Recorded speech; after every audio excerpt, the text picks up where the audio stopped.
एक समय था जब मध्य प्रदेश को डाकुओं का राज्य कहा जाता था। प्रदेश में चंबल के बीहड़ों में ऐसे कई डाकुओं ने जन्म लिया जिन्होंने राज्य ही नहीं देश को हिला के रख दिया। इन्हीं डाकुओं की कड़ी में एक हसीना ऐसी भी थी जिसके सिर पर 77 हत्याएं, 200 अपहरण का आरोप है। जी हाँ, हम बात कर रहे हैं चंबल की कुख्यात डाकू सीमा परिहार की।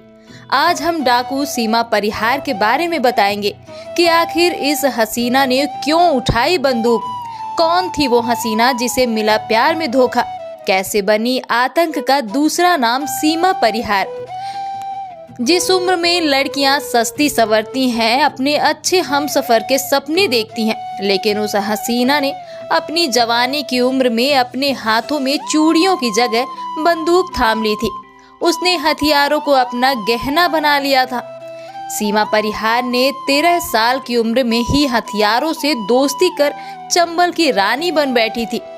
एक वक्त था जब सीमा परिहार के नाम से लोग थर थर कांपते थे।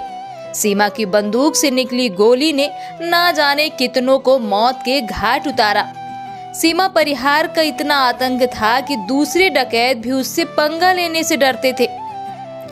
सीमा परिहार को हर कोई चंबल की रानी कहता था, लेकिन इस रानी की कहानी कहां से शुरू हुई, आइए बताते हैं। सीमा का जन्म उत्तर प्रदेश के औरैया जिले के एक छोटे से गांव बबाइन में हुआ था। सीमा अपने माता पिता और 6 भाई बहनों के साथ रहती थी।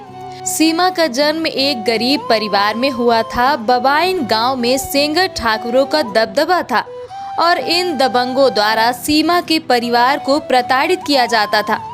दबंगों द्वारा सीमा के पिता पर बेटियों की शादी करने का दबाव बनाया जाता था, लेकिन उसके पिता नहीं माने तो दबंगों ने परिवार पर ऐसा कहर ढाया कि सीमा की जिंदगी को ही बदल के रख दिया। वो रात बेहद काली थी।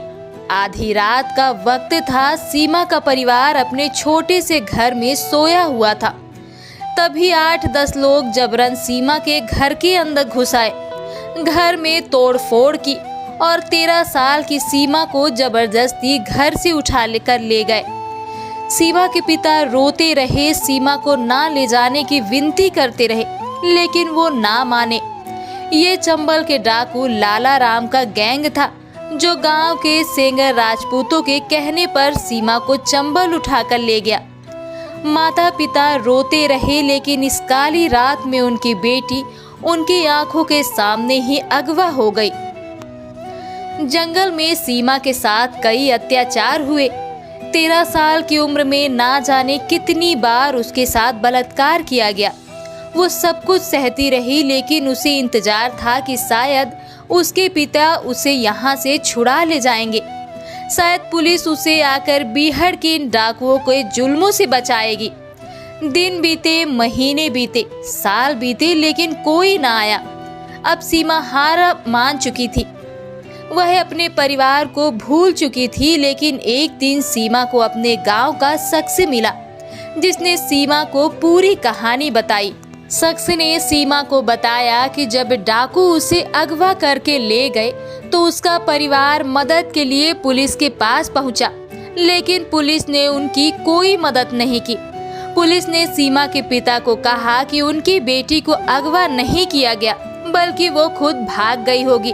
इतना ही नहीं, सीमा के पूरे परिवार को जेल में भी डाल दिया गया।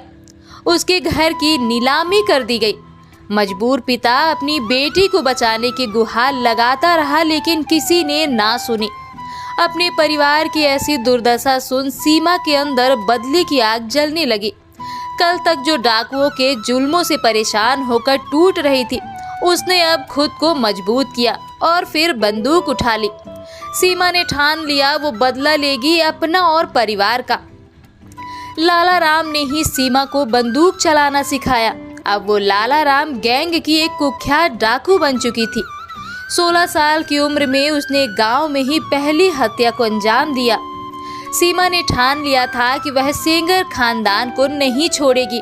गांव में आए दिन डकैती, अपहरण और लूटपाट की वारदात होने लगी। जो पहले सीमा परिहार के परिवार को तंग करते थे, वो अब सीमा के नाम से खौफ खाने लगे।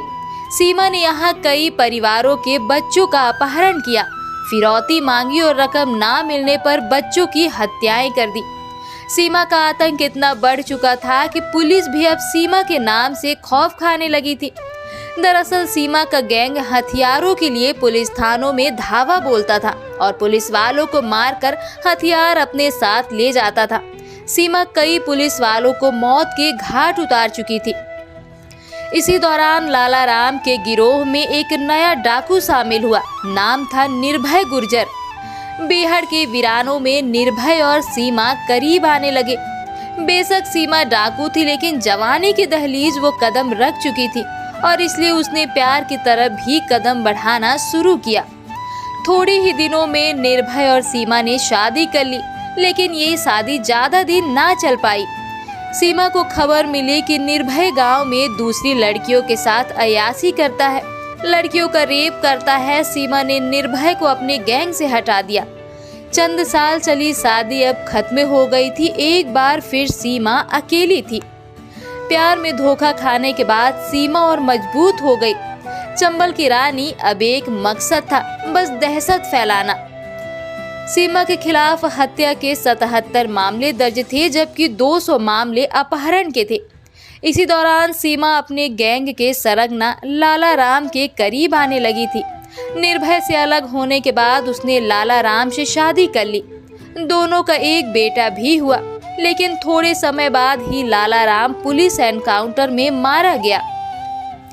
लाला राम के मरने के बाद सीमा परिहार का गैंग कमजोर होने लगा। अब सीमा अकेली नहीं थी। एक छोटे बच्चे की जिम्मेदारी उसके ऊपर थी। कभी पुलिस से बचती तो कभी चंबल के दूसरे डाकुओं के गिरोह से खुद और अपने बच्चे को बचाती। इस तरह से परेशान होकर आखिरकार सीमा ने सरेंडर करने का मन बना लिया। 13 साल में अगवा और फिर 16 साल में हथियार उठाने वाली सीमा परिहार पर वुंडेड नाम की एक फिल्म भी बनी है, जिसमें खुद सीमा ने एक्टिंग की। इसके अलावा वो बिग बॉस के सीजन 4 में भी नजर आई। कभी बीहड़ में सालों गुजारने वाली सीमा अब बेशक अपने बेटे के साथ नॉर्मल जिंदगी बिता रही होगी, लेकिन 13 साल की उम्र में जो घाव इस लड़की को मिले वो ताउम्र भरना मुश्किल है।